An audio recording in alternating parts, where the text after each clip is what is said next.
মহান আল্লাহ মানুষ ও জিনকে তার ইবাদতের জন্য সৃষ্টি করেছেন, কিন্তু আদিমানব আদম আলাইহিসসাল্লাম সৃষ্টির পর থেকেই শুরু হয় এক চিরন্তন সংঘাত। ইবলিস বা শয়তান আল্লাহর দরবার থেকে বিতাড়িত হয়ে মানবজাতিকে পথভ্রষ্ট করার চ্যালেঞ্জ গ্রহণ করে। সে আমাদের প্রকাশ্য শত্রু এবং সর্বদা সচেষ্ট থাকে কিভাবে আমাদের ভালো কাজ থেকে দূরে সরিয়ে দেওয়া যায়। কিন্তু সে কিভাবে এই কাজটি করে? সে কি আমাদের শরীরের ভেতরে ঢুকে পড়ে, নাকি শুধু মনের উপর প্রভাব ফেলে? আসুন ইসলামের শিক্ষা অনুসারে এই প্রশ্নের উত্তর এবং শয়তানের প্ররোচনার কৌশলগুলো জেনে নেওয়া যাক। শয়তান কিভাবে আপনাকে প্ররোচনা দেয়? শয়তান মানুষকে সরাসরি কোনো কিছু করতে বাধ্য করতে পারে না, বরং সে ধোঁকা, কুমন্ত্রণা বা ওয়াসওয়াসা প্রদানের মাধ্যমে মানুষকে প্ররোচিত করে। এই ওয়াসওয়াসা দেওয়ার কিছু সূক্ষ্ম কৌশল।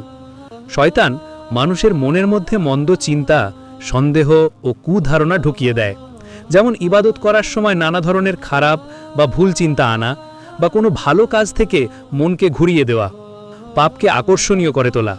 শয়তান মানুষের সামনে পাপ কাজগুলোকে এমনভাবে সাজিয়ে উপস্থাপন করে যাতে তা খুবই লোভনীয় ও উত্তম মনে হয়, যেমন সুদকে ব্যবসার মতো বা অশ্লীলতাকে আধুনিকতা হিসেবে দেখানো। অহংকার ও আত্মতৃপ্তি।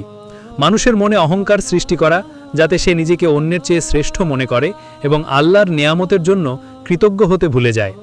অলসতা ও অসচেতনতা। ভালো কাজ যেমন নামাজ বা কোরআন তেলাওয়াত করার সময় আলস্য সৃষ্টি করা এবং অনর্থক কাজে সময় নষ্ট করার প্রতি প্রলুব্ধ করা। ভয় দেখানো। সৎ কাজ করলে বা আল্লাহর পথে চললে অভাব বা দারিদ্র্য আসবে বলে ভয় দেখিয়ে মানুষকে দান সাদকা ও ভালো কাজ থেকে বিরত রাখা। শয়তান কি আপনার দেহের ভিতরে ঢোকে নাকি আপনার মনের ভেতরে ঢোকে? ইসলামী বিশ্বাস অনুসারে শয়তান কেবল মানুষের মনেই নয়, বরং দেহের ভিতরেও বিচরণ করার ক্ষমতা রাখে। দেহের ভিতর বিচরণ। হাদিস শরীফে এসেছে, রাসূলুল্লাহ সাল্লাল্লাহু আলাইহি ওয়াসাল্লাম বলেছেন, শয়তান মানুষের শরীরে রক্তের মতো চলাচল করে। বুখারী, মুসলিম। এর অর্থ হল শয়তান অতি সূক্ষ্মভাবে মানুষের শিরা উপশিরায় বিচরণ করতে পারে এবং সেখানে থেকে কুমন্ত্রণা দিতে পারে। মনের উপর প্রভাব বা ওয়াসওয়াসা। শয়তানের মূল লক্ষ্য হল মানুষের মন, কলব।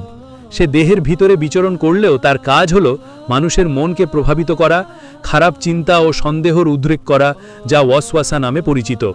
মানুষের মনে জন্মগতভাবে ভালো অর্থাৎ ফেরেশতার প্রভাব এবং মন্দ শয়তানের প্রভাব উভয় প্রকার প্রবণতা কবুল করার ক্ষমতা থাকে। শয়তান এই প্রবৃত্তিকে কাজে লাগিয়েই মানুষকে প্ররোচিত করে। সুতরাং শয়তান শরীরের ভিতরে রক্তের মতো চলাচল করার ক্ষমতা রাখে এবং এর মাধ্যমে সে মানুষের মনের উপর কুমন্ত্রণা বা ওয়াসওয়াসা দিয়ে প্রভাব বিস্তার করে। শয়তান কিভাবে মানুষকে লোভ লালসা দেখিয়ে অন্যায় কাজে লিপ্ত করে? শয়তানের প্ররোচনার মূল হাতিয়ারই হল মানুষের নফস অর্থাৎ আত্মা বা প্রবৃত্তি এবং লোভ লালসা। শয়তান এই দুর্বলতাগুলোকে ব্যবহার করে। ক্ষণিক আনন্দের প্রলোভন। শয়তান তাৎক্ষণিক ভোগবিলাস ও ক্ষণস্থায়ী আনন্দের লোভ দেখায়। সে বলে, এখন এই কাজটি করে নাও, এর ফল পরে দেখা যাবে, বা এই সুযোগ আর পাবে না। দীর্ঘসূত্রতা। ভালো কাজকে পরে করার অজুহাত সৃষ্টি করে আর খারাপ কাজকে এখনই করার জন্য তাড়না দেয়। পাপের বৈধতা। শয়তান মানুষকে বোঝাতে চেষ্টা করে যে তার লোভের কারণটি ন্যায়সঙ্গত, বা অন্য সবাই যখন করছে তখন তার করাটাও স্বাভাবিক। সীমা লঙ্ঘন। প্রয়োজনের অতিরিক্ত সম্পদ, ক্ষমতা বা ভোগের আকাঙ্ক্ষা সৃষ্টি করে, যা মানুষকে অন্যায়ভাবে অন্যের অধিকার হরণ করতে বা হারাম উপার্জনে লিপ্ত হতে প্ররোচিত করে। অন্ধ অনুকরণ। সমাজে প্রচলিত খারাপ বা অশ্লীল কাজগুলোকে ফ্যাশন বা আধুনিকতা বলে চালিয়ে দেয়, যাতে মানুষ লোকলজ্জার ভয় নয় বরং আকর্ষণে ওই কাজে লিপ্ত হয়। শয়তানের এই প্ররোচনা থেকে রক্ষা পাওয়ার একমাত্র উপায় হল আল্লাহর কাছে আশ্রয় চাওয়া এবং সৎ কাজে ইখলাস অর্থাৎ একনিষ্ঠতা অবলম্বন করা।